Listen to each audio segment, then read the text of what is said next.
ઘાત અને ઘાતાંકના નિયમોનો ઉપયોગ કરી સાદુરૂપ આપો। બરાબર, તો અહીંયા આપણે સાદુરૂપ આપીએ તો પહેલો તો ક્વેશ્ચન શું છે તો કે 5નો ઘન એની ઉપર 4 ઘાત ગુણ્યા 5નો ઘન ભાગ્યા 5નો ઘન।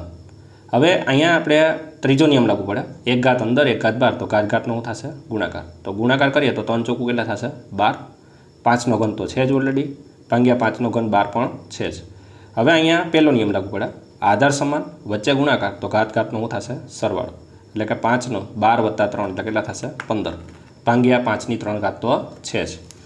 હવે અહીંયા જોવા જઈએ તો બીજો નિયમ લાગુ પડે, આધાર સમાન વચ્ચે ભાગાકાર તો ઘાતની શું થાય બાદબાકી, વચ્ચે ભાગાકાર હોય તો ઘાતની શું થાય બાદબાકી, એટલે કે 15માંથી 3 જાય, 15માંથી 3 જાય તો 5ની કેટલી ઘાત આવશે 12 ઘાત આવશે। કેટલી ઘાત આવશે 12, તો આપણો ફાઇનલ આન્સર આવશે 5ની 12 ઘાત।